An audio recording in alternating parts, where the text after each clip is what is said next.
Chapter 11. That night Dano slept with the new one.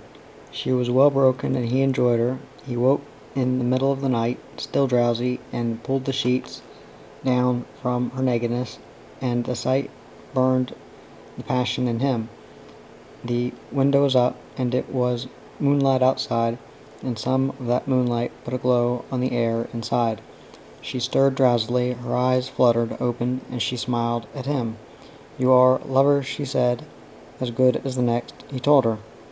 He felt irritated. "You women, why have you got to be yapping all the time? Even in bed, even now. Can't you shut up?" "Darling, you're going to sleep," she chided. He shook his back angrily. "Why not let me then? Kiss me first and say you love me. Oh hell, can't I go to sleep?" "I'll kiss you in the morning." She was silent for a moment. Her tones pouted. "I said you were a good lover." "What makes you a good lover?" "Same that makes you one. Practice. Now shut up and go to sleep." After a silence, she touched his shoulder, whispering provocatively, "Dano." He tightened his mind against the annoyance of her voice. She tossed petulantly, waking him completely. "It's all the same with you fellers," she said.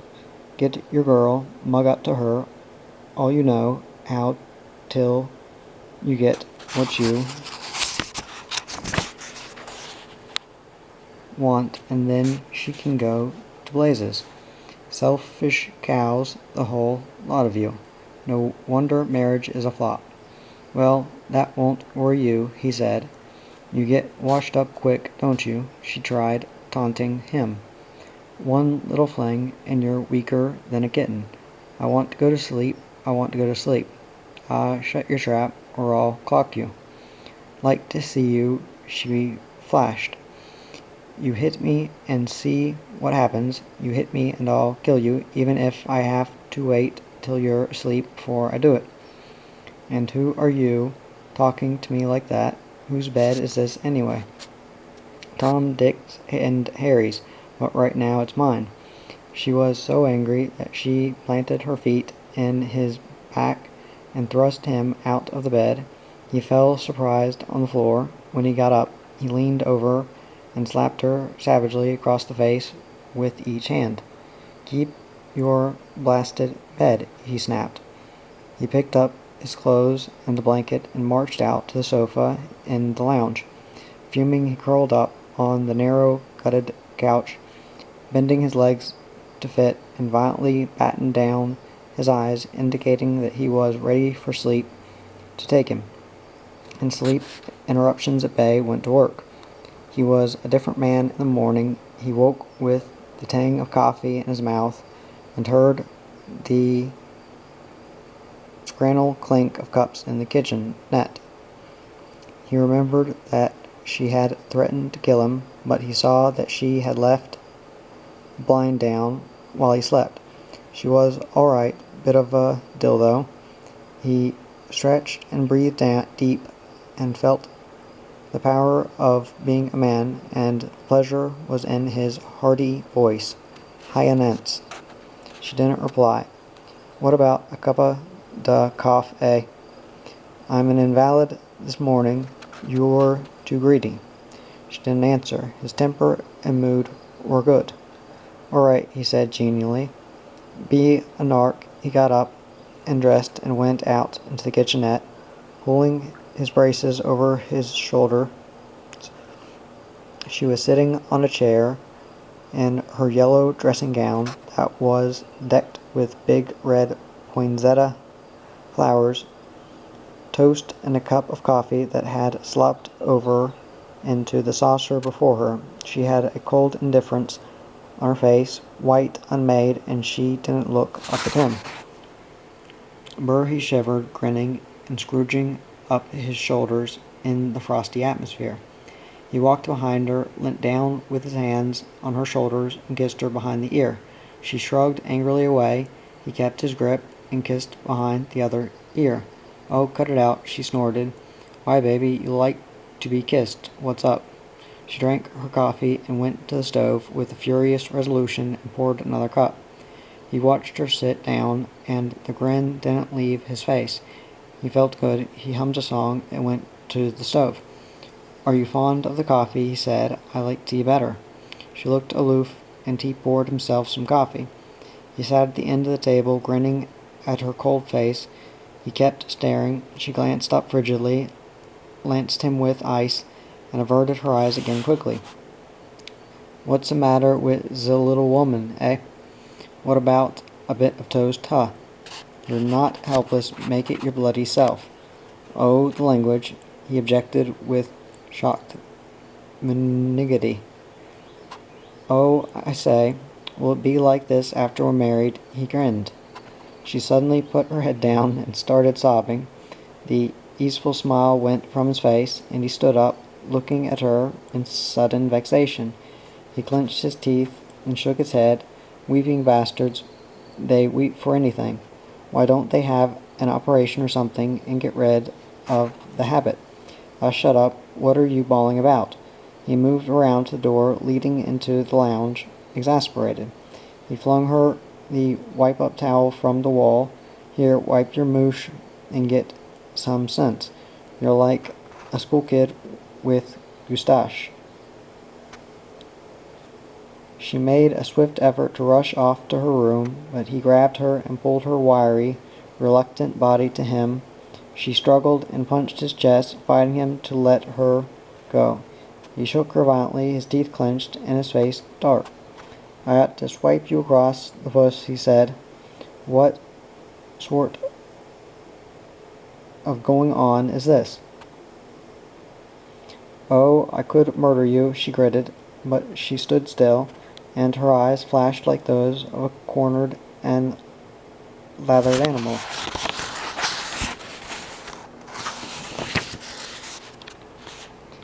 He knew then that she was disappointed in him, and she was disappointed because she had fallen for him. That knowledge gave him control of her.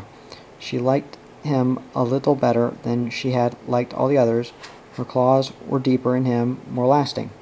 "Hell, I don't care whether she lives or dies, the slut. Give it and take it, that's all.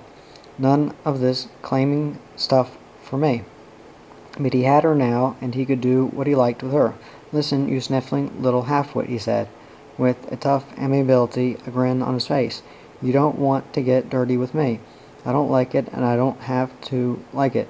Sheila's get sore with me, and I drop 'em in a wink. There's plenty more, and I'm the one can take his pick of 'em." "Well, go to hell and pick 'em," she cried. "You don't think I care, do you? And let me go." "Ahar," said Dano, bantering. "But they haven't got what you've got. Let me go." He pulled her closer, enjoying the vibrant rage of her body, making sounds of pleasurable comment. What a chassis. How's that for shape?" "Wacko. I'll keep you, bub, but no more shenanigans."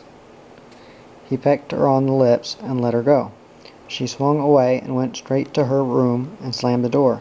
He shrugged his shoulders, took a draught of coffee, and set about making himself some toast. Then, thinking of her, he laughed loudly. What a mug, putting on tantrums with him. He wiped his eyes with a wet finger at the tap, dried them on the handkerchief, put on his coat and hat, and knotted his tie, but left his top shirt button undone and the shirt open. He tried her door. It was locked. He shrugged, amused. "Who've you got in there, Nance, that you have to lock the door?" He laughed. "Bye, Nance. I'll be around again." She told him in one sentence where he could go. "Nancy," he cried, shocked, "remember you're a lady," and with that he went out. He walked down the cold stairs and said, "Hello, Grandma," to a woman of 40 scrubbing them, bringing from her a look of sharp hate and dismay. He pulled his tie knot up to his throat when he hit the street, and feeling good, took the hill up Bayswater Road. In Darlinghurst Road he looked about, wondering what he'd do. A girl with a figure walked past, and he shut one eye in a wink, while the other told her what he thought of her. she wasn't interested. He watched after her, taking her legs from where his eyes left off at the hem. Wouldn't need a battery with her, he thought. He was out of cigarettes. He went up to a kiosk and asked for a packet. The sleep-stained, heavy-faced woman had to turn, presenting her wide back to get them. Dano calmly snaffled a couple of packets of chewing gum, putting them in his trouser pocket and extracting the money in the same movement. He stood on a corner in the sun, firing his mind over the possibilities like a dart, and seeing where it stuck. He walked down William Street and around into College Street. There was a priest standing on the steps of St. Mary's. He took his hat off to the priest, and the priest nodded kindly. The imp played in Dano's eyes. Throw a blue fit he would, if he knew what a great Catholic I am. Take me aside and tell me what a terrible feller I am, and give me the griff about what'll happen to naughty little boys like me. God, they'd give you a pain in the teat.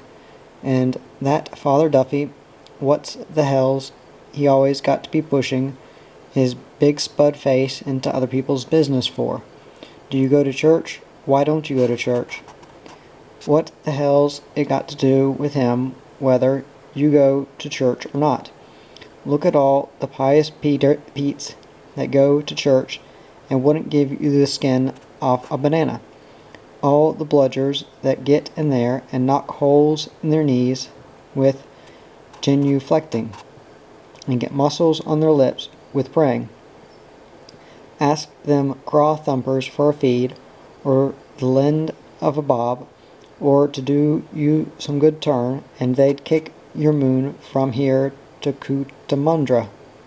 Not the last to take you down, if given a chance either. Dano went along to Ike's billiard saloon in George Street, but there was no one there he knew. He asked if Pudden Williams had been in yet. Ike said no. Dano sat watching a game of snooker, smoking. He got up and walked down the dusty stairs, bored. He saw Sammy Bronson, Jiggs Webster, and some other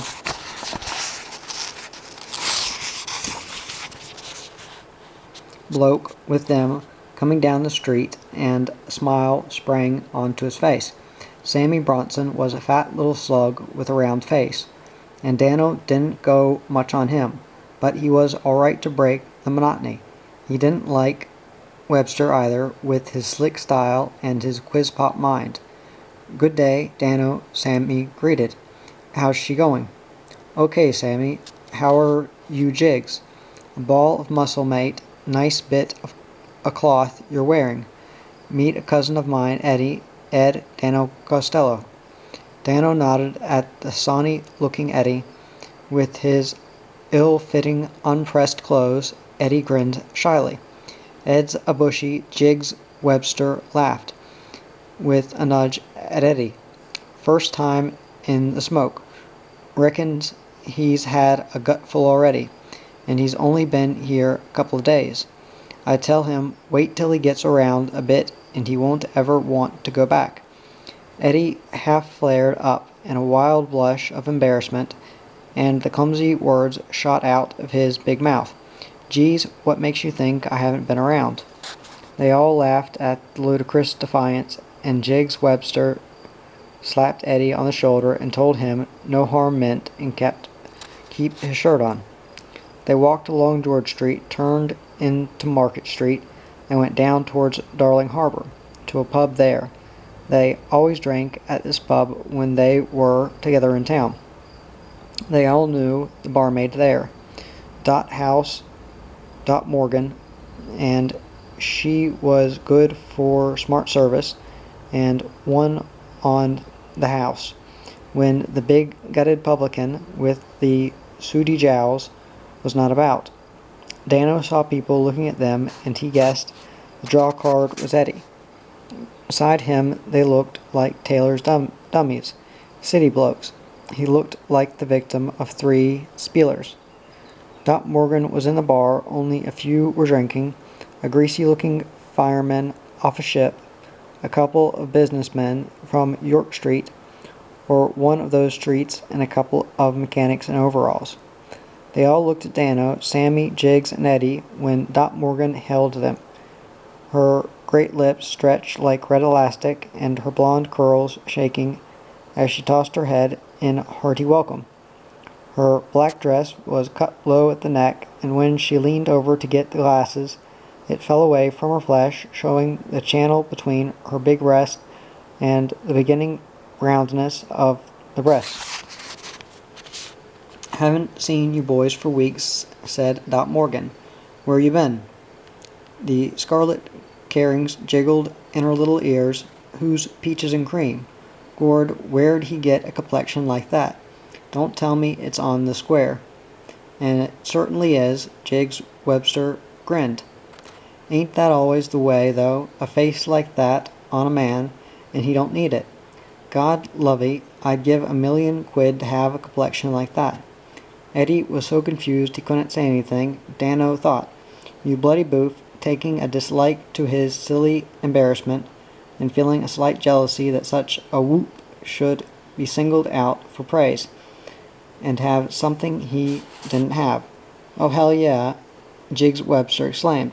"Who was the piece I seen you taking to the pictures last night, Dano?" "Just a piece," Dano said. "Quizpot bastard." "Bet you didn't do any good, though." "Don't bet," Dano said. "Struth, I wouldn't have believed it." "Where'd you land her, Dano? I never seen you with her before." "It's easy," Dano said. "I only picked her up yesterday afternoon." Yesty afternoon." "Hell, how's that, Sammy? Is he a fast worker? Is this Dano a fast worker, eh? How do you do it?" Listen to the bull, Dano thought. Find out everything he can, this mug. About as cunning as a carrot on a fish hook. But he felt a certain pride in himself. It was true what Webster said. He knew that, but he didn't need that Dill to tell him, just to worm information out of him. "Set him up again, Dot, will you?" Dano said, smiling at the big barmaid, and dropping his eyes to her bosom so that she could see it. She gave him a wicked, splendid wink that was only pantomime. "How you making out with the Gigi's?" Sammy asked. "Won 20 on Saturday," Dano said. "I had that cow dark fire in the first," Jiggs Webster said. "Didn't come a place." "Can't tell me that wasn't a slinter." "I went for royal routine," Sammy Bronson said, "but only had 5 bob on him each way. Had the drum too, and was going to throw out a quid on the nose, but didn't, and the low-down bludger comes home at 80 to 1. Gord, I could have cried." They drank on, the clock turned, the bar livened as more men came in. The heat was taking hold outside, and the yardman strapped one of the doors back. A tongue of sunshine slowly licked the floor. The smell of horses, produce, heat, and iodine wafted in. Dano was talking. He was a little unsteady. He told one right off the lavatory wall. It made Sammy Bronson laugh. Jiggs Webster laughed too. Eddie didn't laugh. "What's the matter, Gig?" Dano shot at him. "Not laughing?"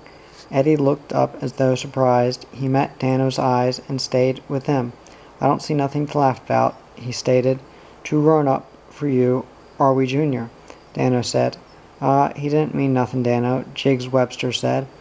"Why don't you go home and milk the cows," Dano said, "and shovel up the horse dung, eh?" Quit picking on him," Jiggs Webster said. "He ain't done nothing. What's the matter with yer?" Sammy Bronson licked his lips.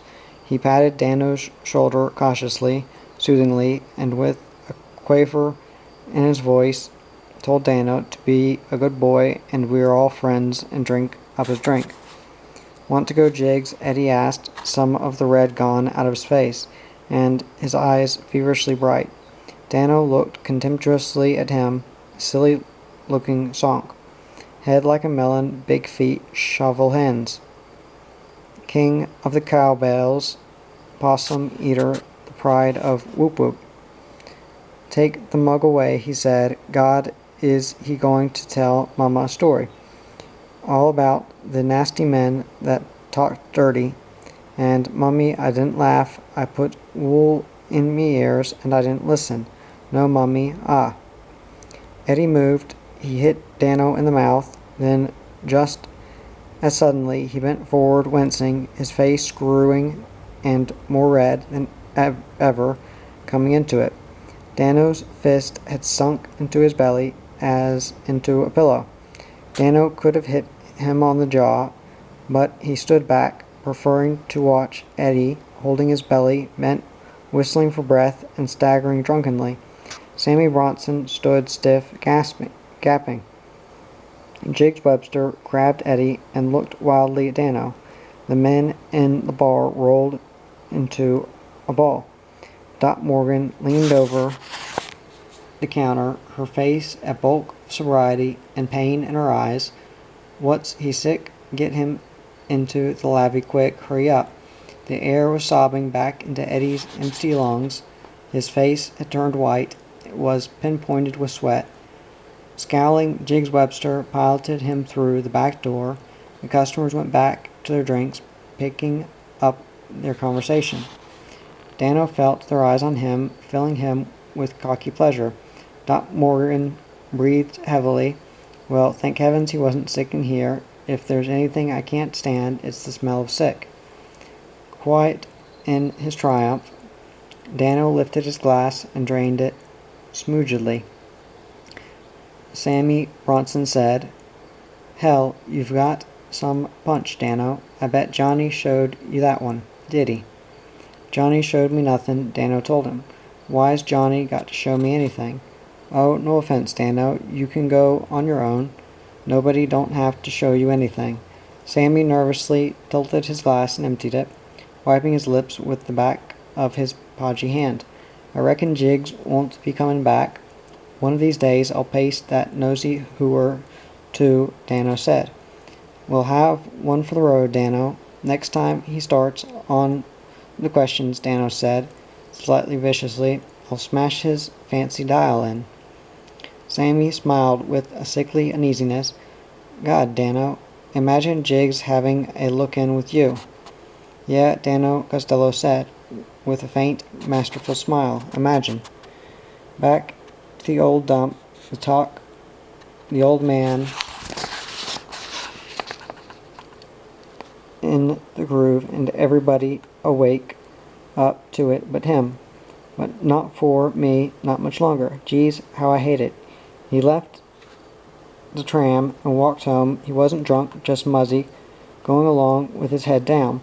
The gate creaked back on its one hinge, and he thought, that'll be the day when the old man fixes that.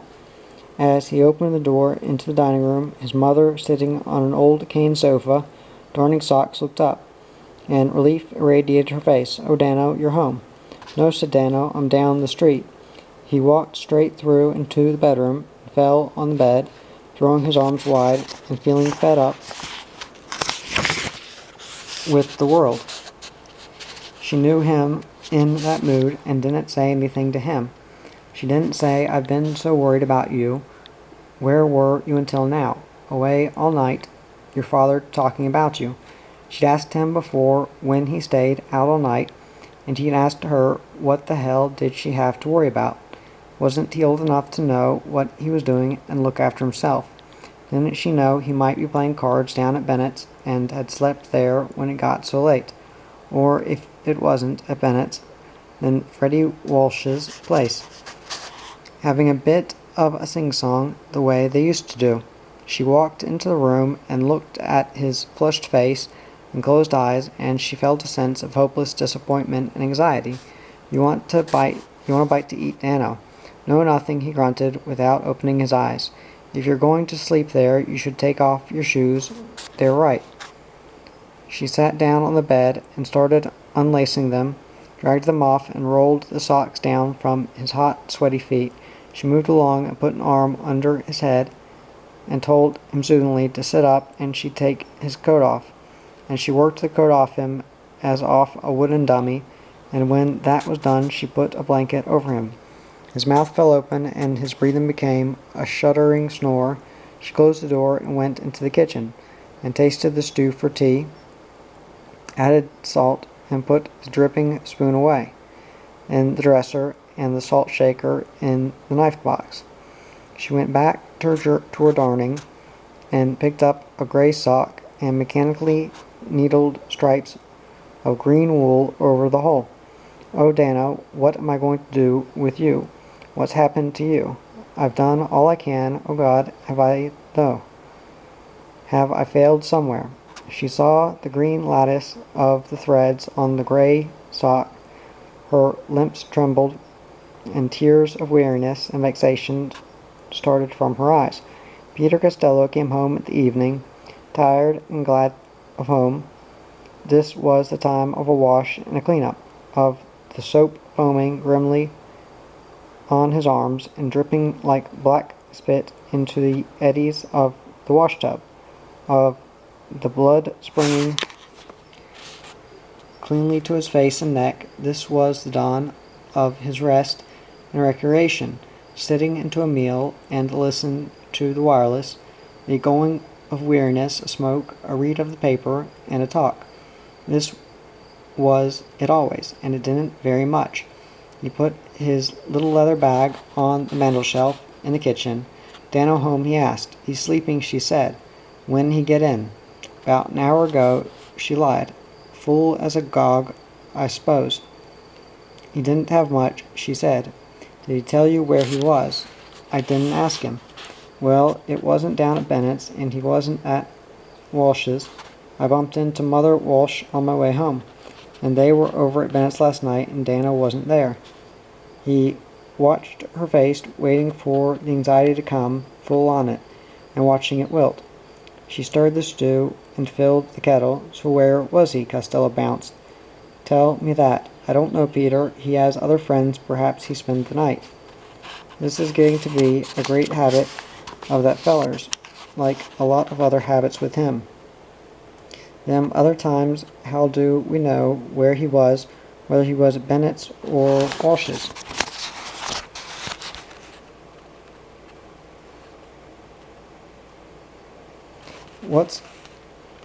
What come up's this when your own son turns liar with his own family? "But Peter, we don't know. He didn't say." He's finished. He's going downhill so fast he'll come the guster of his life before he knows where he is." "Don't talk like that about your own boy. He's rotten, I tell you, useless, no good. How do you know he wasn't in the boob last night? How do you know he didn't get soaked and picked up? You'd not put it past him, would you?" "I'm ashamed of you talking like that. And that's not the worst that could happen. Them no-hoppers that he knocks about with, that Pudden Williams, and that Willie Fernandez, or whatever his bloody dago name is, they're perverts." "Oh, stop that talk," she flashed. "I don't want to hear it. You've no right to be thinking them things, and about your own flesh and blood. It's a pity you didn't show him a better example in your mistakes with the bottle." "God's truth, I never heard of the stuff when I was his age, let alone drink it, and I said me prayers night and morning, and you'll never see him doing that. Nor do I see you now either. That's different. I'm a grown man. And since when did the Lord make a dispensation for the aged? He's deep, that feller, deeper than you think. I'm not going to argue with you, Peter. Go and have your wash, and don't, for pity's sake, start tackling the boy when he wakes up. This'll pass, and everything'll be all right. Now go on." He grumbled something and went through to the laundry, feeling a little peace in his heart from her defense, and she turned back to the stove and felt sorry for her way of talking to him, understanding him, and the worry that drove him to making charges, laying accusations just to get some appeasement from having them denied and attacked. Peter Costello feels for his son just as I do, but it is not Peter Costello to take his son aside and advise him, and guide him and show some tender concern for him, and amend his own ways to show good example. It is him to rail against the boy, to abuse him and humiliate him and abase him, so that he'll fear the wrong and keep from it. That's his way of giving him a talking to. But how is the boy to be expected to understand that? What can it do but raise a wall between them and go on building that wall? Oh God, she breathed, give us some grace.